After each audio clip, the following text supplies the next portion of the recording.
பேசின எல்லாருமே விஜய் ஆண்டனி நல்லவர் வல்லவர்னு ரொம்ப வாழ்த்தி தான் பேசுகிறாங்க. ஆனால் அவர் மட்டும் ஏன் இப்படி முறைச்சிட்டு நிற்கிறாருன்னு தெரியல பேனரில். இந்த முறைப்பும்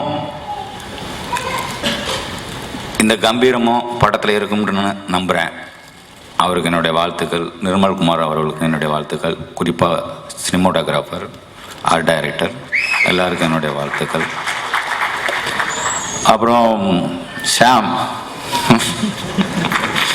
உங்களோட கனவு நனவாக என்னால் ஆன முயற்சியில் நான் எடுக்கிறேன்.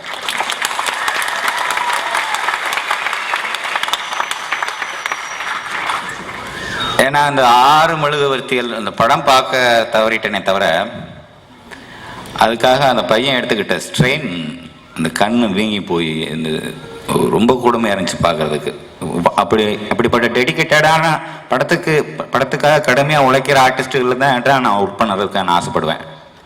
சும்மா ஏனான்னு வந்துட்டு ஆட்டம் பாட்டம் பாடிட்டு போடுற ஆளுகளோட நான் ஒர்க் பண்ண தயாராக இல்லை. அதில் எத்தனை கோடி வருமானம் வந்தாலும் அதை நான் ஏற்றுக்க மாட்டேன். அதே மாதிரி ராஜா, கூடிய சீக்கிரம் அப்பா வந்து சந்திக்கிறேன். தம்பி கால் சீட்டு விஷயமா. அப்புறம் ஸ்டுடியோ 9 சுரேஷ் பற்றி சொல்லணும். அவனை நீங்கள் வந்து அவன் பேசுகிறேன்னு தப்பாக எடுத்துக்காதீங்க. எனக்கு இந்த சபை நாகரிகம்லாம் தெரியாது. சின்ன பையன் அவன் தான் சொல்லுவேன்.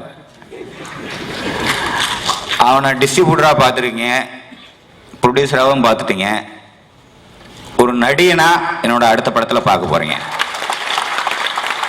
அவனுக்கும் என்னுடைய வாழ்த்துக்கள். மீண்டும் விஜய் ஆண்டனிக்கு மற்ற தொழில்நுட்ப கலைஞர்கள் எல்லாருக்கும் என்னுடைய வாழ்த்துக்கள். நன்றி, வணக்கம்.